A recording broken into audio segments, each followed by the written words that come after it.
You're never going to beat the Patriots in a big game if you're timid and careful. It's not going to happen. No, you're right. And they were timid and they were careful in the first half. Yeah. And the Patriots came off as timid and careful, but it was more strategic with the Patriots. I just feel like with the Bills, they were kind of doing it because, hey, that's what the Patriots are doing. That was just kind of the sense I got. Hey, this is the game we're playing, until the Bills realized time was running out. It's like, we better play the way we usually play if we want to have a chance to win this game.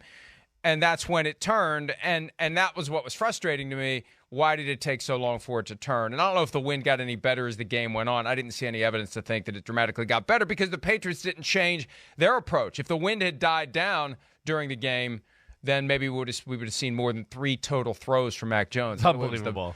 The fewest passes thrown in a victory since the Bills threw 2 in 1974, I believe. So it's amazing. It's amazing. It was, and it was a fun game to watch because we knew what we were signing up for from the get-go, and we kind of, I think, collectively hoped there'd be snow on the ground and more snow in the air because a game like that, the elements you don't see, but they're there from the opening kickoff. When the guy blasts the ball out of the frickin' stadium. right. You know the wind's going to be a factor 10. that night. Yeah, no, I know. That's when again, I was watching pregame a little, but not like listening. I understood. I saw all the reports coming up to the game, social media, everything, that the wind was bad, videos of Josh Allen throws in pregame that went 90 degrees to the left, halfway to the target. So I was expecting it. But I guess, yes, the opening kickoff was that wow moment where I went, that ball just went into the 10th row. I mean, it wasn't like just got in the crowd. Like, it was in the 10th row of the crowd. And that's when I went, oh, my gosh, wait, this is more serious than I might have given it credit for. But unbelievable job by the Patriots, of course. And listen, there's probably a part of them that loved it. Like, whoa, wait, we're playing a team that can only throw, and there's 50-mile-per-hour winds. That's great. Now we get to play defense. Oh, guess what? We're awesome at running the football. This is great. The Bills aren't that good at stopping the run, and they don't have a run game to go along with it. And, of course, this was the big play of the game where early on it was all about field position, and, the Patriots were stuck in their own end. The Bills had the ball on the Patriots side of the field to start the game, it seemed like, for the first quarter or so, but couldn't really muster anything together. And then we had that big, long run. And, of course, it was just more and more runs all game. But masters of the universe of playing like old school pulling guard football, guard trap plays. We'll run up the middle, right up the middle. When you over pursue that, we'll block those guys down and get on the C or D gap and pull a guard around. I mean, they just had so many great run game designs last night, and just were the bigger, more physical football team on the field. And you could tell the Bills were worried about that just by what the telecast was talking about. Yeah, and until the 64-yard touchdown run by Damian Harris, it actually crossed my mind, this score is going to be 0-0 going into like the late fourth quarter because of the way that they were just kind of, it was more like a tug of war. Right. Where everybody was digging in and they were seeing how far they could pull the rope. And then once it popped, that kind of changed the vibe. And, the Bills' best moment came when the punt hit that was face amazing. mask of Right. N'Keal Harry. Why is he even still on the team? Let's start there. Somebody made that point last night. This is a guy that isn't working out, right, and the Patriots don't double down on their mistakes. Yeah. Why is he still on the team? That's a good question. I don't have an answer for you. You're right. I mean, he does have size and physicality. He does help them in the run game as a receiver, But yes, as far as like him playing, he's kind of been a bust.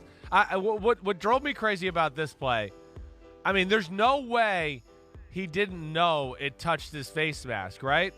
I mean, there's no way. He's got to know at that point. So go get it. Don't play the, wait, I don't think anybody saw that card. I'm going to act like, no, I didn't really touch it.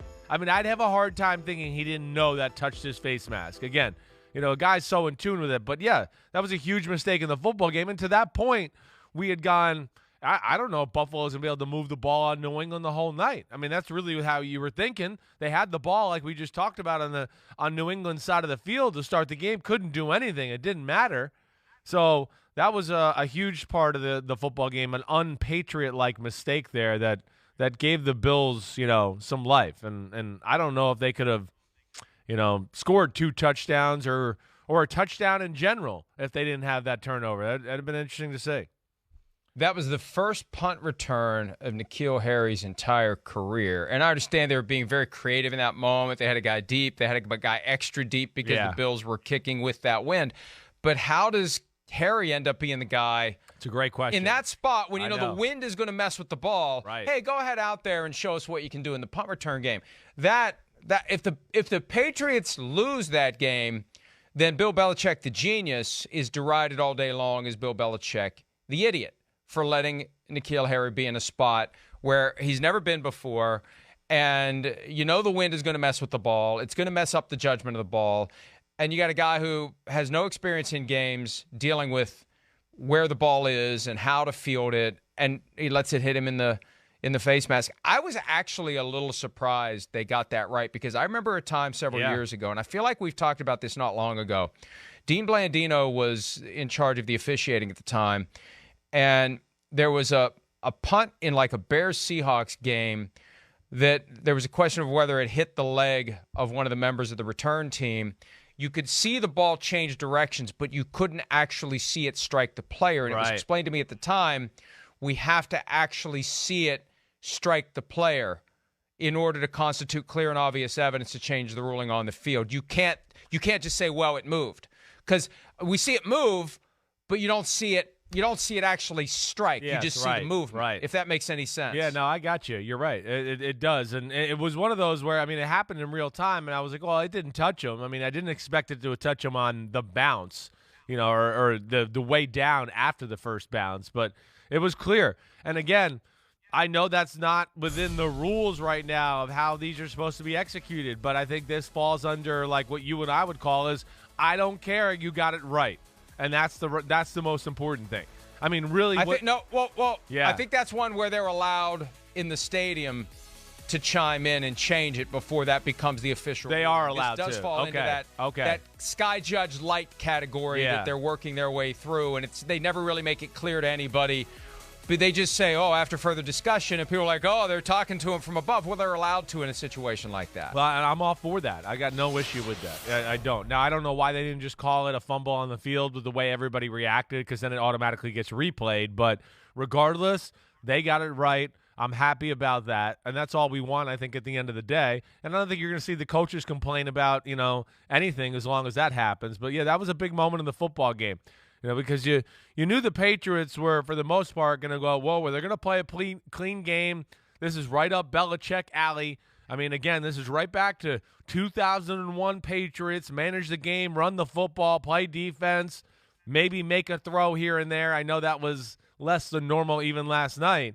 But, yeah, I mean, the game just unfolded perfectly for them. And maybe the elements, I started to think for a while, like, this is great. But the fact that Buffalo started to be able to play a defense where they had to never worry about the pass game either. I kept going like, come on, just throw one or two so Buffalo couldn't have 9 guys, within 6 or 7 yards of the football. I mean, some of the alignments Buffalo's defense was in was hilarious. It was, but it also is what, led to a big run, because you got so many people at the line of scrimmage that, on certain run plays like that, where, you get 5 or 6 yards down the field and break the second level, you might have nobody there or just one guy left, and that's where we saw that Damian Harris big run break. The over-under was 45, and it plummeted to 39.5, and that was still too high. Last night on PFTPM, Shireen Williams and I both agreed loudly, take the under in that game. They ain't scoring 40 points, not with the images that we were seeing coming out of Buffalo in advance of the game. And I think anybody who was in the game, and this is one of the advantages once we get to the point where you can place bets from your phone from the game. I think somebody at the game itself would have looked at 39.5 and laughed their ass off. Yeah, There's no way, if you're out in that they're going to score 40 points combined in that game if you're in it and you're feeling it and you're knowing what's going on. And it seemed like a no-brainer that they weren't going to score a lot of points last night. Hi, I'm Mike Tirico, and thanks for watching. Make sure to hit subscribe for the latest news and highlights from NBC Sports.